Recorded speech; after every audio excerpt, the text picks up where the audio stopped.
والصلاة والسلام على رسول الله أما بعد. عن عمر بن الخطاب رضي الله عنه قال قال رسول الله صلى الله عليه وسلم أما ترضى أن تكون لهم الدنيا ولنا الآخرة متفق علیہ. ایک چھوٹی سی حدیث ابھی آپ کے سامنے پڑھی گئی ہے جس کے راوی صحابی رسول حضرت عمر بن خطاب رضی اللہ تعالی عنہ ہیں، اور یہ حدیث صحیح بخاری اور صحیح مسلم میں پائی جاتی ہے.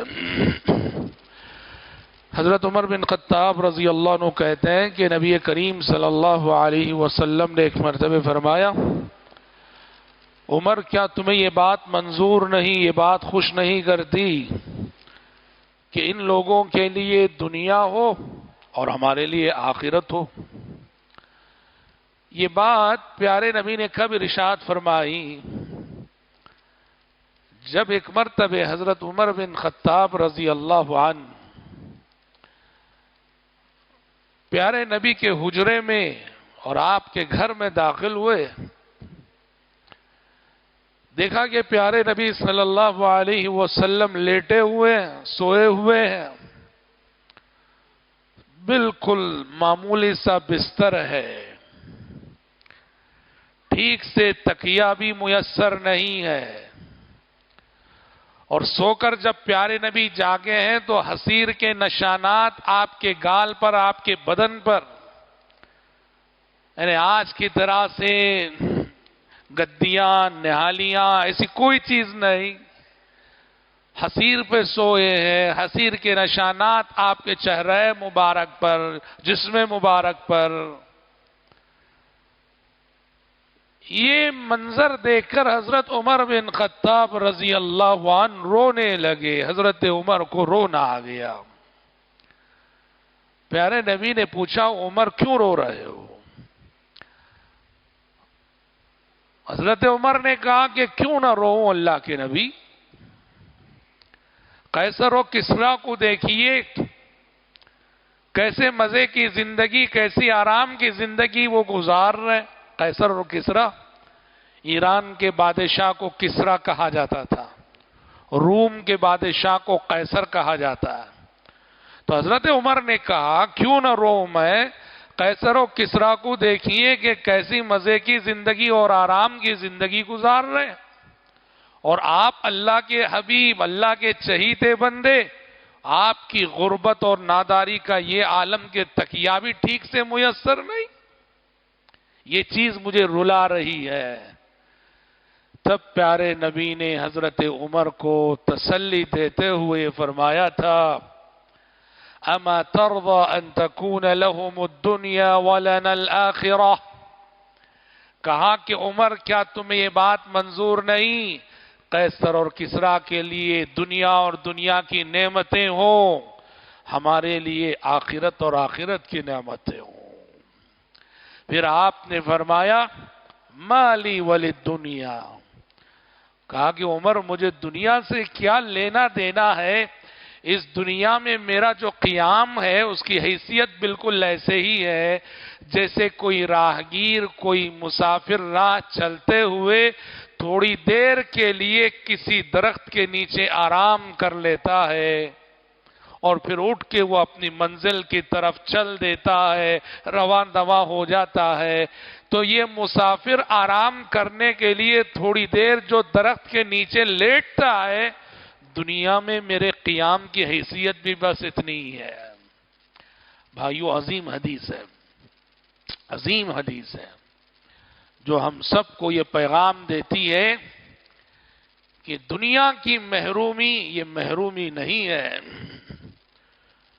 دنیا میں کافر ہے جو پانے کے لیے آتا ہے، مومن کھونے کے لیے آتا ہے.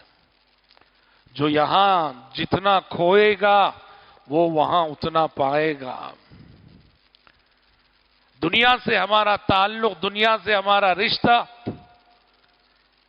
اللہ نواز دے تو نعمت ہے، اس کا احسان ہے، اس کا شکر ہے، اور اگر اللہ نہ نوازے تو یہ محرومی اس بات کی دلیل نہیں کہ اللہ ہم سے ناخوش ہے.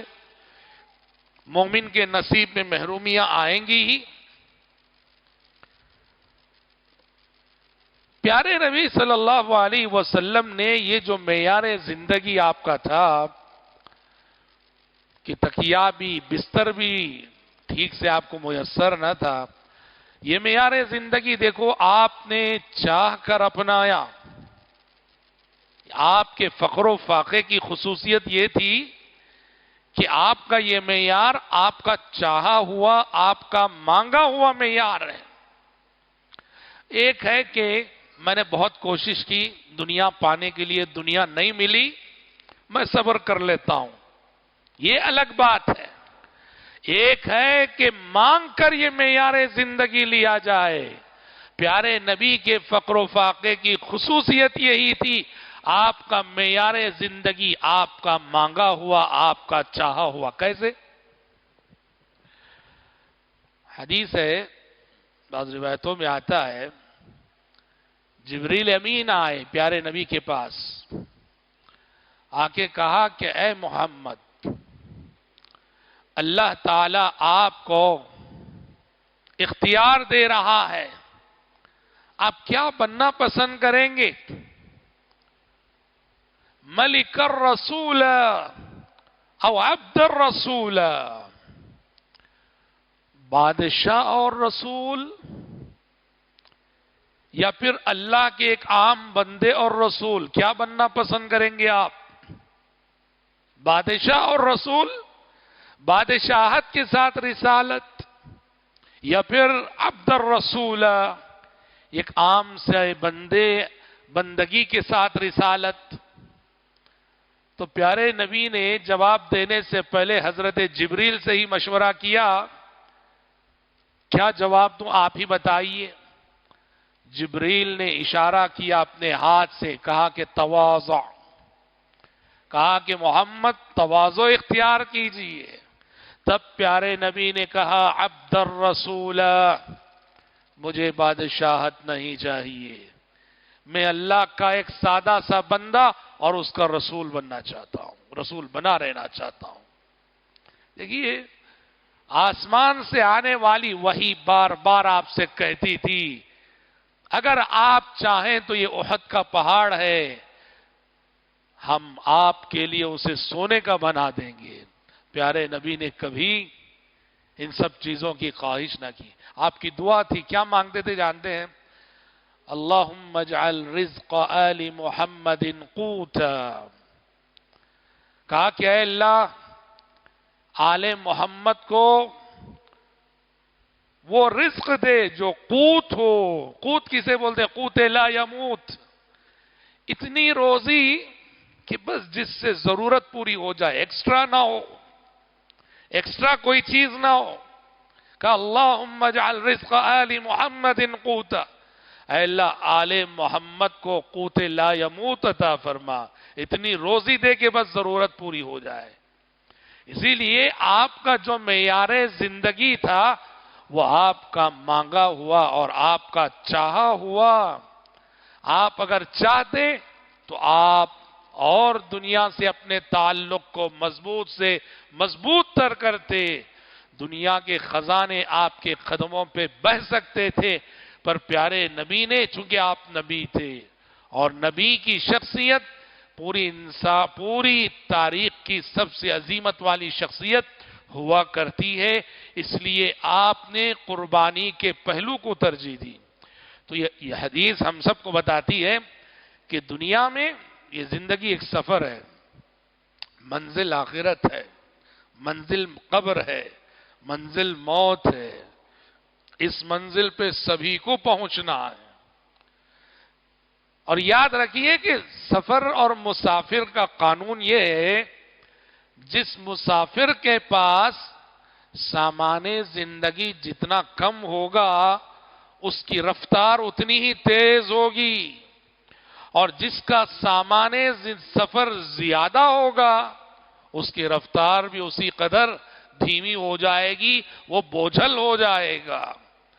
اس لیے زندگی جب سفر ہے اور آخرت کی منزل کی طرف ہم سب رواں دواں ہیں، تو کوشش یہ کرے کہ اپنے اوپر دنیا اتنی نہ لاد لے کہ جس سے ہماری اور آپ کی رفتار متاثر ہو۔ ان سب باتوں کا یہ مقصد ہرگز نہیں کہ مومن کو دنیا میں محنت نہیں کرنا چاہیے، بزنس نہیں کرنا چاہیے، کمانا نہیں چاہیے، ترقی نہیں کرنا چاہیے، یہ مطلب نہیں۔ ہاں محنت کرو، کماؤ، شریعت کبھی روکتی نہیں۔ شریعت یہ کہتی ہے دنیا تمہارے ہاتھ میں رہے، اسے دل میں جگہ مت دو۔ دنیا جتنی بھی مل جائے، کہاں رہے وہ؟ تمہارے ہاتھوں میں رہے، اسے بس دل میں جگہ نہ دو، اس کی محبت کو دل میں بیٹھنے نہ دو، اور تو پھر یہ دنیا تمہارے لیے کوئی نقصان دہ نہیں ہے۔ اگر وہ دل میں بیٹھ گئی تو پھر تمہارا بڑا نقصان کرے گی۔ رب العزت سے دعا ہے کہ پروردگار عالم ہم سب کو، آپ سب کو دنیا سے پیارے نبی نے اور آپ کے جلیل القدر صحابہ نے جیسا تعلق رکھا، دنیا سے ویسا ہی تعلق رکھنے اور استوار کرنے کی توفیق نصیب فرمائے۔ اللہم آمین۔ وآخر دعوانا ان الحمد للہ رب العالمین۔